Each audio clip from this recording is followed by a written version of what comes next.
Hello students, welcome to CCA Defense Academy. This is Pradeep Saini, your physics tutor. पिछले video lecture में हम लोग errors की बात कर रहे थे, त्रुटि की बात कर रहे थे। त्रुटि क्या होती है तो हमने त्रुटियों के बारे में विश्लेषण किया है। उसी लेक्चर को हम आगे बढ़ाते हैं और आज हम पढ़ने वाले हैं कॉम्बिनेशन ऑफ एरर्स, यानी हम एरर को किस प्रकार से संयोजित कर सकते हैं। ठीक है, तो इसको अलग अलग तरीके से हम लोग एरर्स को देख सकते हैं कि एरर्स को ऐड किया जाता है, कैसे किया जाता है। एरर्स जो है उसको सब में जो है आपका माइनस कैसे किया जाएगा, डिफरेंस कैसे लिया जाएगा, डिवीजन में है तो क्या होगा, प्रोडक्ट में है तो क्या होगा, पावर्स की फॉर्म में कोई क्वांटिटी है तो क्या होगा, उनकी हम बात करने वाले हैं। ठीक है, तो स्टार्ट करते हैं। सबसे पहले हम लोग sum of errors, sum of errors, त्रुटियों का हम लोग योग कर रहे हैं। और त्रुटियों का योग करने का जो फॉर्मूला है उसको आप ढंग से देख ले फटाफट। मान लीजिए आपके पास एक क्वांटिटी है, फिजिकल क्वांटिटी z कोई भी, this is equal to given है a प्लस b। ये भी क्वांटिटी है, ये भी फिजिकल क्वांटिटी है और z भी क्या है, फिजिकल क्वांटिटी है। राइट, हमें चाहिए सम हो गया, सम ऑफ एरर्स। एरर्स के लिए हम क्या लिखते हैं, डेल्टा z, डेल्टा से लिखते हैं। इसको बोलते हैं हम लोग एब्सोल्यूट एरर इन z। ये याद रखना आपको, एब्सोल्यूट एरर इन z में निरपेक्ष त्रुटि, z में निरपेक्ष त्रुटि को किससे लिखा जाएगा, डेल्टा z से। अब जब हम z में निरपेक्ष त्रुटि देखते हैं उस समय हमें देखना पड़ेगा कि a में कितनी त्रुटि हुई है और b में कितनी त्रुटि हुई है। जो दोनों में एरर आएंगे उन दोनों को ऐड करना होगा। ठीक है ना, तो इसको लिखा जाता है delta a plus delta b। Absolute error in z, इसको लिखा जाएगा डेल्टा z। और ये देखो त्रुटि आपके क्या हो रही है, दोनों में जुड़ रही है, यानी जो गलती होती है वो हमेशा एड अप होती है। ये जरूर है कि ये प्लस माइनस हो सकती है, इसके बाहर यहाँ पे प्लस माइनस आएगा। ठीक है ना, तो आज याद कर लीजिए आप, सम ऑफ एरर्स का मतलब z is equal to a plus b है, तो आप डेल्टा z लिखोगे, इसको क्या लिखोगे, plus minus delta a plus delta b। Delta z क्या है, तो आंसर है z में निरपेक्ष त्रुटि, absolute error in z। Right, अब इसकी क्वेश्चन भी करके देखेंगे हम लोग। नंबर 2, डिफरेंस की बात करो, डिफरेंस यानी माइनस की बात करें तो इन डिफरेंस अगर हम बात करते हैं तो सपोज हमने बोला z is equal to a minus b। दो क्वांटिटी थी, एक a थी एक थी b। a को भी मेजर किया गया और b को भी मेजर किया गया। हो सकता है उनमें कोई एरर रह गया हो, उनको हमने माइनस किया, उनको हमने क्या किया, माइनस किया। तो फिर से हम क्या लिखेंगे, एब्सोल्यूट एरर इन z। यहां क्या लिखा जाएगा, डेल्टा z। इसको भी क्या लिखा जाएगा, delta a minus delta b, और ये प्लस माइनस। तो इसका फॉर्मूला क्या हो गया, delta z is equal two plus minus delta a minus delta b। ये इसका फॉर्मूला। इसमें sorry this is positive, error हमेशा एड अप होता है। ये और ये दोनों क्या आ रहे हैं, सेम ही आ रहे हैं। ठीक है ना, तो इसको याद रखना आसान हो गया। नंबर 3 टाइप में कैसे आता है, जितने फिजिकल क्वांटिटी हम फिजिक्स में यूज लेने वाले हैं। प्रोडक्ट की बात करते हैं। प्रोडक्ट का मतलब क्या है, मल्टीप्लाई, गुणा वाली बात करते हैं कि एरर्स को गुणा कैसे किया जाएगा। तो उसके लिए दिया गया, मान लीजिए z is equal to A B हो, यानी दो क्वांटिटी कैसी हो, मल्टीप्लाई में हो। उस समय हम लिखते हैं एब्सोल्यूट एरर, या डायरेक्ट में लिखता हूं रिलेटिव एरर। इसमें ऐसे निकालते हैं रिलेटिव एरर इन z, मतलब z में आपेक्षिक त्रुटि। क्या बोलते हैं इसको, z में आपेक्षिक त्रुटि। आपेक्षिक त्रुटि या फिर इसको हम बोलते हैं भिन्नात्मक त्रुटि। क्लियर है, तो z को हम लिखते हैं रिलेटिव एरर इन z, या फिर आपेक्षिक त्रुटि या फिर भिन्नात्मक त्रुटि।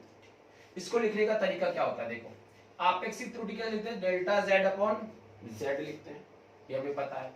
इधर ध्यान दीजिए, इसको लिखा जाएगा delta a upon a plus delta b upon b। ये लो सिंपल, यानी अगर मल्टीप्लाई में है कोई चीज तो उसको आपको इसमें त्रुटि दिखानी है और इसमें त्रुटि दिखानी है, दोनों क्या कर देना है, ऐड करना है।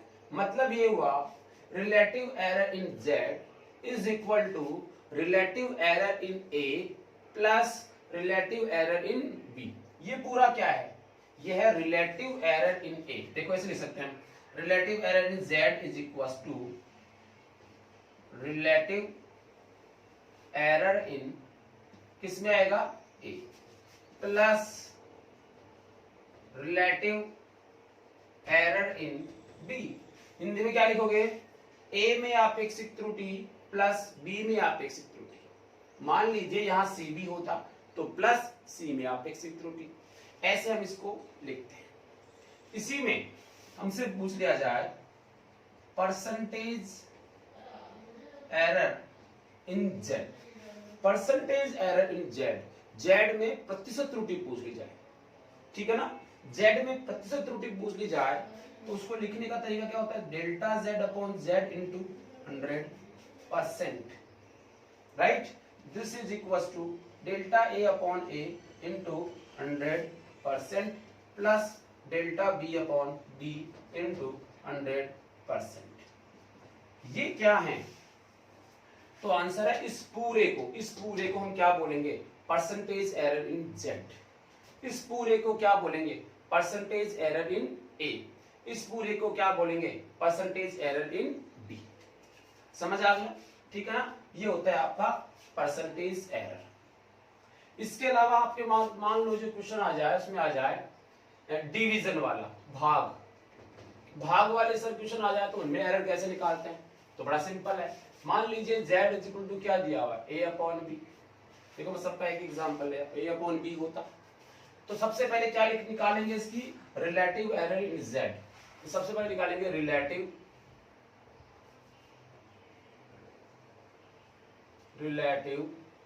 एरर आपेक्षिक त्रुटि इन Z। क्या आएगा, delta Z upon Z is equal to delta A upon A plus delta B upon B। Simple, वैसे की वैसे delta A upon A plus delta B upon B। ये कहां देखा हमने, ये रहा, दोनों सेम ही बनते हैं। इसका मतलब भी समझ लो, अगर नीचे है B अगर नीचे है तब भी इसको प्लस लगा के यहां लिखना होता है, क्योंकि एरर हमेशा ऐड होगा, उसमें माइनस नहीं होता है।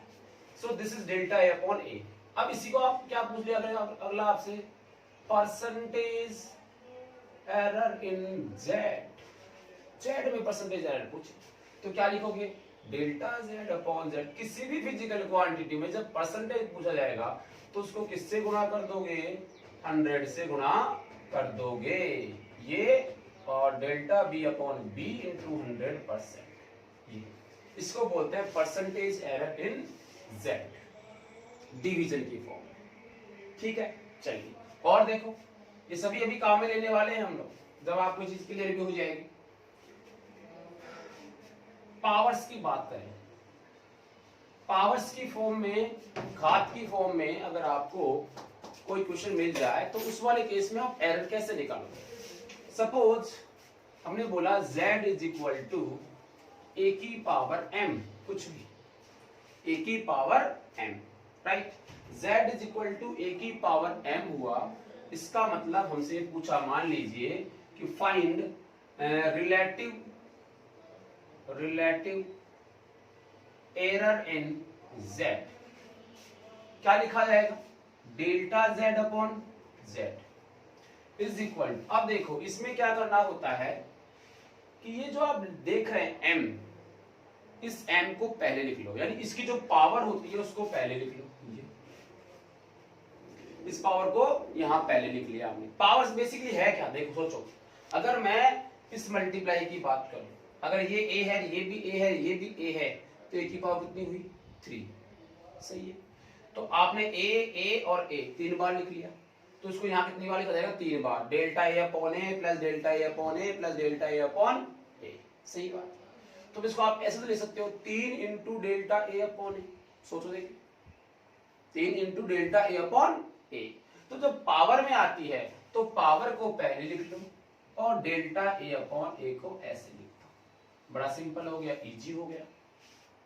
तो पावर्स में आते हैं उसमें रिलेटिव एरर यानी भिन्नात्मक त्रुटि हम इस प्रकार से निकालते हैं। इसी में हमसे ये पूछ ले परसेंटेज एरर, परसेंटेज एरर किसमें, z इन z।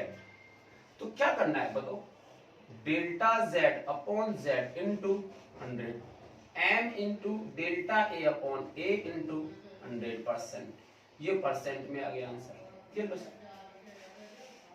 समझ आया, ठीक है ना।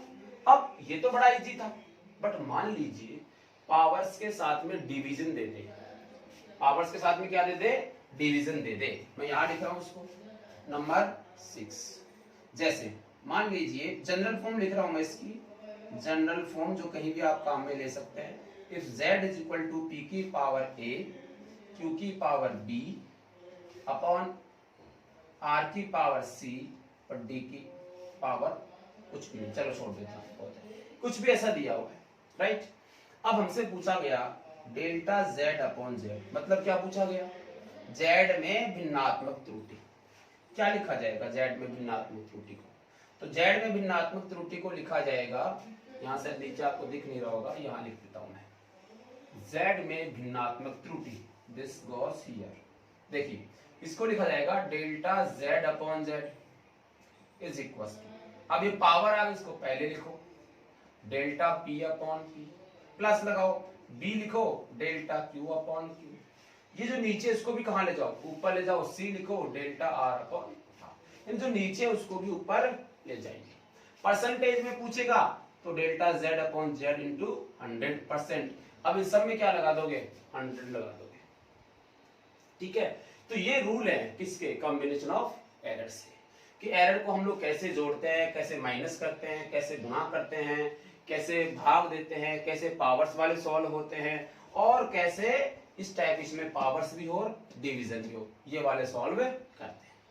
क्लियर होगी बात। अब वीडियो को पॉज कर लो और पूरा ऐसे कैसे नोट्स उतार लो, ठीक है ना। इसके बाद अब मैं लेता हूं 2 क्वेश्चन आपके लिए, जिससे ये पूरा आपके साथ में क्लियर हो जाए। फटाफट आप लिख लो इसको।